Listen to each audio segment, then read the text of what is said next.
అందరికీ నమస్తే అండి.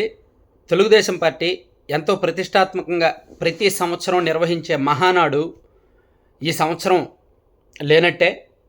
అంటే పార్టీ వాళ్ళు అయితే అఫీషియల్గా వాయిదా వేసాము అని చెప్పారు, కానీ మహానాడు వాయిదాలంటూ ఉండదు, రద్దు చేసేయడమే, మళ్ళీ నెక్స్ట్ ఇయర్ పెట్టుకోవడమే. మహానాడు అనేది సంవత్సరానికి ఒకసారి మే 28వ తేదీన ఎన్టీఆర్ గారి జయంతి నాడు జరిపే ఒక ఉత్సవం. ఎన్టీఆర్ గారు ఉన్నప్పటి నుంచి కూడా ఆయన జన్మదినాన్ని ఆయన మహాసభలు మహానాడని నిర్వహించేవాళ్ళు. సో ఆ తర్వాత ఎన్టీఆర్ గారి మరణం తర్వాత కూడా ఎన్టీఆర్ గారి జయంతి రోజున అదే రోజున టీడీపీ ఆనవాయితీగా మహానాడుని కంటిన్యూ చేస్తున్నారు. సో దాన్ని వాయిదా వేసి జూన్లోనో లేదంటే జూలైలోనో మహానాడు నిర్వహించలేరు కదా. సో ఆ సందర్భం మళ్ళీ మిస్ అవుద్ది కదా. సో మేబీ నెక్స్ట్ ఇయర్ నిర్వహించినట్టే. ఈ సంవత్సరానికైతే మహానాడు లేనట్టే, రద్దు చేసినట్టే. ఎందుకంటే జూన్ 4వ తేదీ ఎలక్షన్ రిజల్ట్స్ కౌంటింగ్ ఉంది.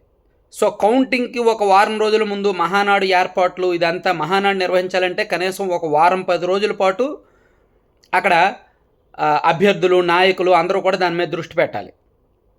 పైగా మొన్ననే ఎన్నికల కోసం పార్టీ నాయకులందరూ ఊడ్చేశారు. వాళ్ళ బ్యాంక్ అకౌంట్లు, వాళ్ళ డబ్బులు, వాళ్ళ అది ఇది మొత్తం ఫైనాన్షియల్గా బాగా చితికిపోయారు. ఆర్థికంగా మొత్తం ఊడ్చిపెట్టేశారనమాట చాలామంది అభ్యర్థులు. సో ఇప్పుడు మహానాడు అంటే దానికి మళ్ళీ ఖర్చు పెట్టాలి. కార్యకర్తలను పోగేయడం కావచ్చు, వెహికల్స్ ఏర్పాటు చేయడం కావచ్చు, పార్టీ ఫండింగ్ ఇవ్వడం కావచ్చు, ఇదంతా మళ్ళీ కష్టం. ఇప్పుడు అంత ఓపిక ఏ నాయకుడికి కూడా లేదు. అలాగే కార్యకర్తలు నాయకులు అందరూ కూడా ఎన్నికల సందర్భంగా ఒక నెల రోజుల పాటు జనంలోనే తిరిగారు, ఊరూరా తిరిగారు.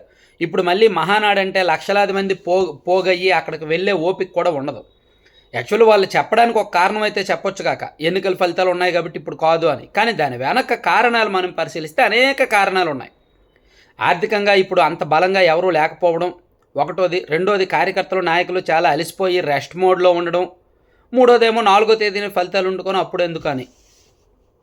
ఇక అదనమాట. సో మహానాడు 2023లోనేమో రాజమండ్రిలో నిర్వహించారు, 2022లోనేమో ఒంగోలులో నిర్వహించారు. 2021లో మహానాడు పెట్టలేదు. 2020లోనేమో కోవిడ్, 2021 కూడా కోవిడ్ సెకండ్ వేవ్. సో ఆ టైంలో మహానాడు పెట్టలేదు. ఆ టైంలో పెడితే బాగోదు కదా అని. 2019లో కూడా ఎన్నికల్లో ఓడిపోయామని పెట్టలా. 2019లో మే 23వ తేదీ మే 23వ తేదీ ఎలక్షన్ రిజల్ట్స్ వచ్చాయి. మే 28 మహానాడు ఎలా పెడతారు, అంత దారుణంగా ఓడిపోయి, అందుకే అప్పుడు పెట్టలా. 2018లోనేమో వైజాగ్లో పెట్టారు.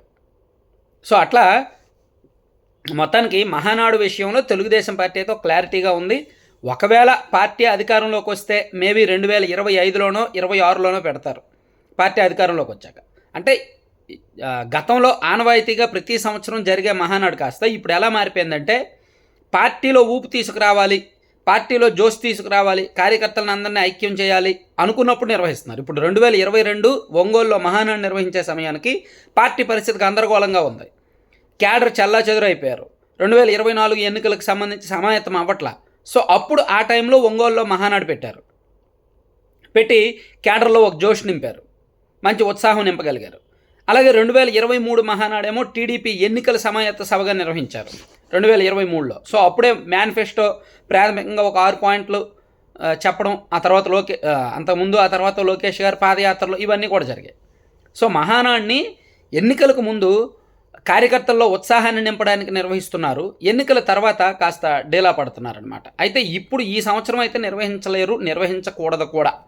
పార్టీ పరంగా చూసుకున్నా, రాజకీయంగా చూసుకున్నా, ఏ రకంగా చూసినా ఈ సంవత్సరం అయితే నిర్వహించలేరు, నిర్వహించే అవకాశం కూడా లేదు. అందుకే రద్దు చేసుకున్నారు. నెక్స్ట్ ఇయర్ ఏం చెప్తారనేది చూడాలి. Thank you.